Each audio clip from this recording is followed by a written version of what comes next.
মওলা আলীর অভিষেক দিবস প্রতি বছরই পালন করা হয়।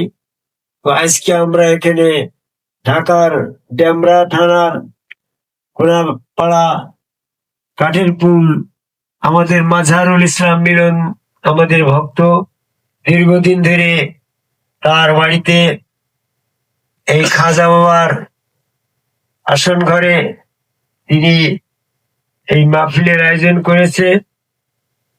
আমি দূর দূরান্ত থেকে আগত আশিকান ভক্তবৃন্দ, অত্র এলাকাবাসী, সর্বস্তরের আপনার জনসাধারণের প্রতি আমার ভক্তিপূর্ণ সালাম মোবারকবাদ জানাই। আসসালামু আলাইকুম। আজকের এই দিনে একটা বিষয় বলতে চাই। আল্লাহ রাব্বুল আলামিন নবী মুহাম্মদ সাল্লাল্লাহু আলাইহি ওয়াসাল্লামের জীবনের যতগুলা ঘটনা, যতগুলা কার্যক্রম, যতগুলা দিনই ব্যবস্থাপনার পদক্ষেপ নিয়েছিলেন, সমস্ত কর্মকাণ্ডের শেষে এই নবী মুহাম্মদ সাল্লাল্লাহু আলাইহি ওয়াসাল্লামের পরে অর্পিত যে দায়িত্ব ছিল আল্লাহ পাক প্রদত্ত রেসালত, এই রেসালতের হস্তান্তর করে যাওয়াটা অত্যন্ত গুরুত্বপূর্ণ ছিল। সেই জন্যই সূরা মাইদার ৬৭ নম্বর আয়াত নাজিল হয়েছে।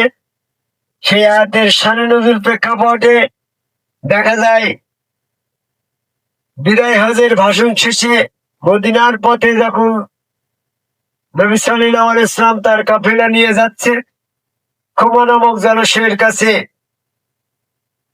এই আয়াত নাজিল হয়ে গেল, ইয়া আইয়ুহা রাসূল, হে রাসূল, ওয়ামা বালাগতা রিসালাতিহি লাম তাফাল, হে রাসূল, তুমি যদি রিসালাত পৌঁছে না দাও তাহলে তোমার কিছুই করা হইল না। লাম তাফাল, কিছুই করা হইল না।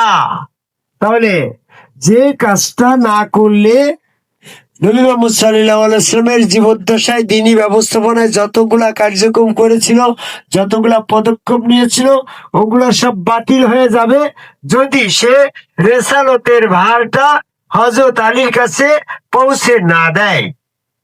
তাহলে এই রেসালতটা না হলে টোটাল কোরআন, টোটাল দ্বীনি ব্যবস্থাপনা, টোটাল নবী মুহাম্মদ সাল্লাল্লাহু আলাইহি ওয়াসাল্লামের কার্যক্রমটা যদি বাতিল হয়ে যায়, তাহলে যে রেসালতটা না দিলে সমস্ত কিছু বাতিল হওয়ার সম্ভাবনা, তাহলে সেই রসুল ব্যবস্থাপনার ভিতরেই দিনের সমস্ত কার্যক্রম লুকায়িত আছে এবং নির্ভরশীল। জি কি গো প্রফেসর সাহেব, আপনি তো ঢাকা বিশ্ববিদ্যালয়ের প্রফেসর জাহিদ হোসেন, আপনি কি বুঝতে পারছেন কথাটা? যদি আল্লাহ সূরা মাইদার ৬৭ নম্বর আয়াতে লাম তাফাল, কিছুই করা হইল না, এই কথাটা না বলতো, ওয়ামা বালাগতা রিসালাতিহি, যদি তুমি রিসালাত পৌঁছে না দাও তাহলে তোমার কিছুই করা হইল না, তাহলে এই রিসালাত ব্যবস্থাপনার ভিতরে দিনের সমস্ত কার্যক্রম নিহিত রয়েছে। এই বিষয়ে আমি একটু কথা বলতে চাই। আল্লাহ রাব্বুল আলামিন রসুল ব্যবস্থাপনা ছাড়া দিনের সমস্ত কর্মক্ষেত্র অবৈধ ঘোষণা করছে। এটার প্রমাণ কি? যখন আদম আলাইহিস সালামকে তৈরি করা হইবে, সেখানে আদম আলাইহিস সালামের তৈরি করার উদ্দেশ্য কি ছিল? তার প্রেক্ষাপটে কি ঘটনা ছিল সেই ঘটনা যদি না জানা হয়, তাহলে আজকের যে কথাটা যে রসুল ব্যবস্থা, রেসালত ব্যবস্থা না হলে দিনের সমস্ত কর্ম বাতিল হয়ে যাবে, এটা বোঝা যেত না। এই জন্য আমাদেরকে সূরা বাকারার ৩০ নম্বর আয়াতের শানে নজুল জানতে হবে। ফেরেশতা মণ্ডলীর কাছে যখন আল্লাহ রাব্বুল আলামিন বলল জমিনে আমি আমার প্রতিনিধি প্রেরণ করব, তা আল্লাহই তো যথেষ্ট। জিন ফেরেশতার জন্য, বেহেশতের জন্য, দোজখের জন্য 18,000 কুল মাখলুকাতের জন্য আল্লাহ তো সমস্ত সমস্ত বিষয়ে যথেষ্ট যথেষ্ট কার্যক্রমে সক্ষম নাকি? জি জি। সেক্ষেত্রে আবার তার প্রতিনিধি পাঠানোর ওপিনিয়ন কেন ব্যক্ত করবে? সমস্ত কুল মাখলুকাত নফসানি জগৎ তৈরি করে বললো আলাস্তুবি রাব্বিকুম, আমি কি তোমাদের রব নেই? সূরা আরাফের 172 নম্বর আয়াত। কালু বলে হা হা আপনি আমাদের রব। তাহলে আল্লাহকে প্রভু বলার ব্যাপারে সবাই একমত। তারপর বললো আমি তোমাদের স্রষ্টা, আমাকে সেজদা করো। আসমান জমিনে যা কিছু আছে সকলে আল্লাহকে সেজদা করলো। সূরা রাদের 15 নম্বর আয়াত। তারপর বললো আমি তোমাদের রব, সৃষ্টিকর্তা, প্রভু, আমাকে সেজদা করলে আমার কাছে আত্মসমর্পণ করো। আসমান জমিনে যা কিছু আছে সকলে আল্লাহর কাছে এক বাক্যে আত্মসমর্পণ করলো। সূরা ইমরানের 83 নম্বর আয়াত। তারপরে বললো আমি তোমাদের রব, আমার পবিত্রতা মহিমা বর্ণনা করো। আসমান জমিনে যা কিছু আছে সকলে আল্লাহ পাকের পবিত্রতা মহিমা বর্ণনা করলো। সূরা হাদীদের 1 নম্বর আয়াত। এই সমস্ত বিষয়গুলোতে 100% সৃষ্টি একমত পোষণ করাই। এখানে যদি এই কার্যক্রমের কারণে আল্লাহ পাকের কাছে আত্মসমর্পণ করার কারণে যদি জান্নাত জাহান্নাম নির্ধারণ করা হয়, তাহলে সকলেই জান্নাতি হয়ে যায়, জাহান্নামে কেউ যায় না।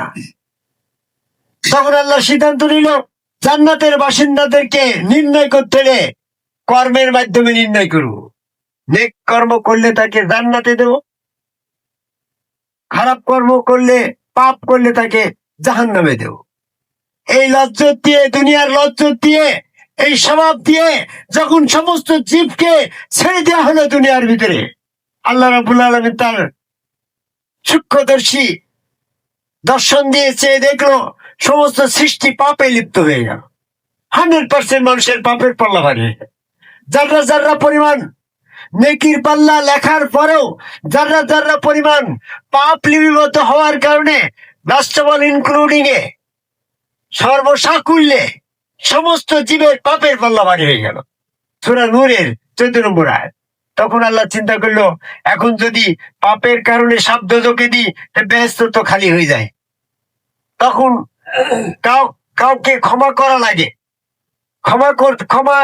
পাপ ক্ষমা করে যদি আমি জান্নাতে দিই, তাহলে 100% মানুষের পাপ ক্ষমা করা লাগে। আর যদি কাউকে ক্ষমা করলাম না, কাউকে করলাম, তাহলে তো ন্যায় বিচার থাকে না। এই জন্য আল্লাহ তখন বলল যে আমি আমার প্রতিনিধির মাধ্যমে সেজদা দেব, প্রতিনিধির মাধ্যমে আল্লাহর কাছে আত্মসমর্পণ করার বিষয়টা দেব। প্রতিনিধির রূপে যারা স্বয়ং আল্লাহকে রব মনে করবে তাদেরকে ক্ষমা করব। জয় গুরু। এই জন্য আল্লাহ বলল জমিনে আমি আমার প্রতিনিধি নির্ধারণ করবো। এই সূরা বাকারার 30 নম্বর আয়াতে প্রেক্ষাপট বলল দেখো ফাইজা সাওয়াইতুহু নাফাকতু ফীহি মির রূহি ফাকাউ লাহু সাজিদিন ফাসাজাদাল মালাইকাতু কুল্লু মাজমুন ইল্লাহি। এই সময় ঘটনার প্রেক্ষাপটে দেখা গেল যে আল্লাহ ঘোষণা করলো জমিনে আমি আমার মাটি কাটা দিয়ে প্রতিনিধি সৃষ্টি করব, সেখানে আমার নিজ রূপে সেটা গঠন সম্পন্ন করবো, সেখানে আমার নিজ রূপ ফুৎকার করার পরে তোমরা সেখানে সেজদা করিবে। সূরা সাদের 71-72 নম্বর আয়াত। সেখানে আল্লাহ মানব সৃষ্টির অনেক আগে সেটা ঘোষণা দিছিল। সেই প্রেক্ষাপটে ইবলিস সেজদা করলো না, আর সমস্ত ফেরেশতারা সেজদা করলো। সেখান থেকেই সূচনা হইলো বেহেশত দোজখ নির্ধারণ করার ব্যাপারটা এই প্রতিনিধির পরে সমস্ত বিষয়গুলাকে সুনির্দিষ্ট করে দেওয়া হলো যে প্রতিনিধির মাধ্যমে বেহেশত দোজখ নির্ধারণ হবে, প্রতিনিধির মাধ্যমে সেজদা হবে। প্রতিনিধি যদি তুমি নির্ধারণ করে না যাও, রেসালত যদি তুমি দিয়ে না যাও, তাহলে হে নবী মুহাম্মদ সাল্লাল্লাহু আলাইহি ওয়াসাল্লাম তোমার পরবর্তীতে এই দোজখ বেহেশত নির্ণয় করার জন্য আর কোনো মাপকাঠি থাকবে না। তাহলে তোমার দ্বীনি ব্যবস্থাপনা সব বাতিল হয়ে গেল না? জি জয়। এই জন্য সূরা মাইদার 67 নম্বর আয়াতে কুম্বা নামক জলাশয়ের কাছে এই আয়াত নাযিল হয়ে গেল। বিদায় হজের ভাষণে সম্পূর্ণ ফাইল ক্লোজ করে দিয়ে আসার পরে যখন বলছে তোমার রেসালতটা যদি তুমি পৌঁছে না দাও, তোমার পরবর্তীতে যদি রসুল না থাকে, তাহলে দোজখ বেহেশত নির্ধারণ করার জন্য যে মাপকাঠি ওই আদম সেজদা, এটা কে কাকে করবে এই জন্য হজরত আলীকে নির্দিষ্ট করে সেখানে দিয়ে গেল। আর হজরত আলীর রেসালত পাওয়ার পরে হজরত আলী রসুল হয়ে গেল। রসুলের মাধ্যমেই সমস্ত দিনী কর্ম তখন চলতে থাকলো। রসুল তোমাকে পবিত্র করবে রসুলের মাধ্যমে। ওই হজরত আলীর হাত আল্লাহর হাত, ওই পা আল্লাহর পা, ওর ভিতরে স্বয়ং আল্লাহ বিশ্বাস করে তখন সেজদা করলো, শয়তান থেকে পবিত্র হয়ে গেল। যেমনটি ভাবে নবী মুহাম্মদ সাল্লাল্লাহু আলাইহি ওয়াসাল্লাম সাহাবাদেরকে সেজদার মাধ্যমে পবিত্র করেছিল, সূরা বাকারার 111 নম্বর আয়াত। ঠিক তেমনটি ভাবে হযরত আলী পরবর্তী যারা আসবে তাদেরকে সেজদার মাধ্যমে পবিত্র করার দায়িত্ব পেয়ে গেল, সূরা ইমরানের 164 নম্বর আয়াত। এই জন্য যদি এই পবিত্র করার গাছ না লাগিয়ে না দেওয়া হয়, তাহলে তো আম গাছ যদি না লাগাও তাহলে আম গাছ তো একসময় শেষ হয়ে যাবে। এই জন্য নবী মুহাম্মদ সাল্লাল্লাহু আলাইহি ওয়াসাল্লামের রেসালতের ধারাবাহিকতায় হযরত আলীকে যদি রেসালত দিয়ে না হয় তাহলে তোমার কিছুই করা হলো না, সমস্ত বাতিল হয়ে গেল। তাই সূরা মাইদার 67 নম্বর আয়াতে আল্লাহ রাব্বুল আলামিন এটা জানিয়ে দিল, ইয়া রাসূল, হে রাসূল, ওমা বালাগতা রিসালাতিহি লাম তাফাল, হে রাসূল তুমি যদি ওই রিসালাত পৌঁছে না দাও তাহলে তোমার কিছুই করা হলো না। কারণ আম গাছ না লাগালে তো পরবর্তী জেনারেশনের আমের ফল পাবে না। তুমি যদি রিসালাতের রোপণ না করো তাহলে পরবর্তীতে মানুষ আর রসুল পাবে না। আর রসুল না পাওয়ার কারণে সে পবিত্র হতে পারবে না। আর রসুল না পাওয়ার কারণে সে দিনী ব্যবস্থাপনার মাধ্যমে রসুল স্রোতে আল্লাহকে দর্শন করতে পারবে না, বিশ্বাস করতে পারবে না, আনুগত্য করতে পারবে না, তার মহব্বত করতে পারবে না, সেই সাক্ষাৎ করতে পারবে না। এই জন্য দিনী ব্যবস্থাপনার সমস্ত কর্মকাণ্ড নির্ভর করছে, আল্লাহ পাকের পরিচয় নির্ভর করছে ওই সম্মুখ গুরু রসুল স্রোতে আল্লাহ বিশ্বাসে সেজদার দেওয়ার মাধ্যমে শয়তান থেকে পবিত্র হয়ে ওই স্রোতে স্বয়ং আল্লাহ দর্শন করবে। জয় গুরু। জয় গুরু।